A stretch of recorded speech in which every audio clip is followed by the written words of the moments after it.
नाज़रीन, आज एक नए वीलॉग के साथ आपकी खिदमत में हाज़िर हूँ। इस्लामाबाद है, इस्लामाबाद में सेक्टर है I92 की स्ट्रीट जो है ये मेन स्ट्रीट 12 नंबर है। यहाँ आज मैं आपको एक इंतहाई पुरानी दुकान का विज़िट करवाने जा रहा हूँ।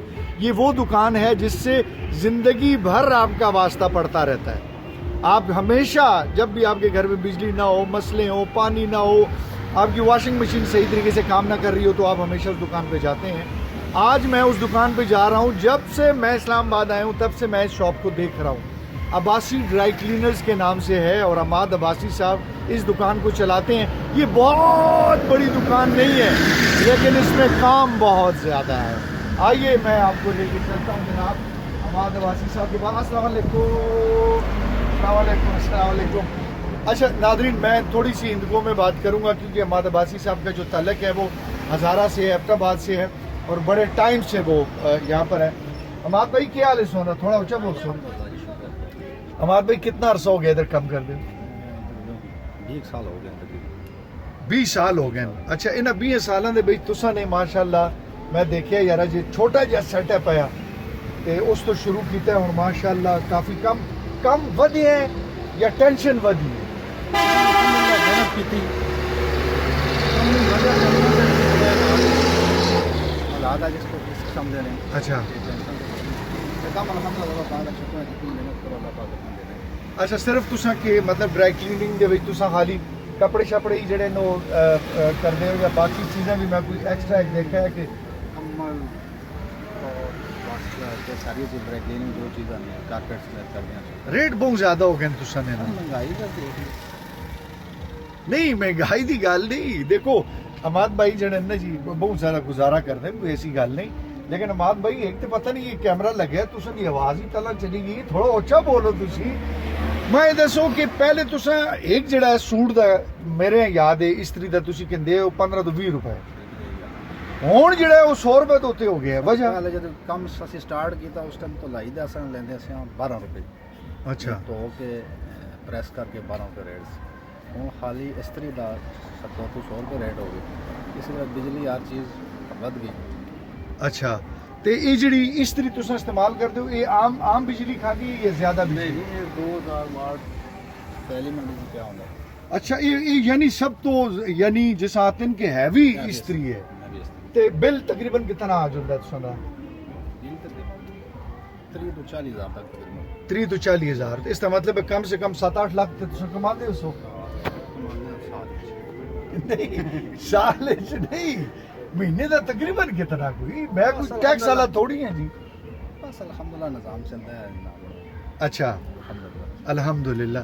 ते एक जड़ा मतलब सेटअप तुसा दा पहले तुसा जराबा, बनाना, नाड़े, दस्ताने ये भी पहले बेचते होते हो, तो हुण मैं देखे घट गया है। हूँ असल फैक्ट्री एरिया है क्योंकि वैसे ज़्यादा फैक्ट्री रवात या फैक्ट्रियां वैसे घट लेबर घट हो गई है। अच्छा, ते लेबर घट होने की वजह नाल जड़ा ते ये सिस्टम भी घट गया। थोड़ा घट गया। कदे इस तरह होया कि कपड़े मैं तुसा दिते होन, तुसा आगे किसी ने चाहते होन, उस दे कपड़े मेरे यहाँ मिल गए होन, इस तरह कोई वाकया होया? गलती नाल हो भी जाना लेकिन जान। अच्छा, नहीं गलती ना नहीं, चेंज हो जाने सारे चेंज हो जुलने वो चेंज किधर होने धोबी को होने नहीं तो सब हो जुलने। साढ़े को बाद दफा नंबर गलत लग जाना या नंबर गलत देखा गया तो दूसरे को चले गए उसके। अच्छा, ये मुनाफा बख्श कारोबार है कि नहीं? मेहनत करोगे। कितने पैसे तो शुरू किया है? मैच उस टाइम 2002 की गल है। अच्छा, छोटा सेटअप लाया सी 40-50 हज़ार रुपये सेटअप किया सी। 40-50 हज़ार तो जनाब अमाद भाई ने सेटअप शुरू किया है। तो आज इसकी वर्थ कितनी हुई अमाद भाई? कितने पैसे उसन इस दुकान दे? वो सुन कोई 30-40 लाख रुपया कि नहीं? अमाद भाई आखते अगर मेरे यहाँ 30 या 40 लाख भी कोई देवे तो मैं उसका ना देंदा। इसका मतलब ये कि माशाअल्लाह ये 20 सालों तो जो सेटअप इन्होंने 30-40 हज़ार तो शुरू किया है, आज माशाअल्लाह किधर तो किधर पहुँच गया।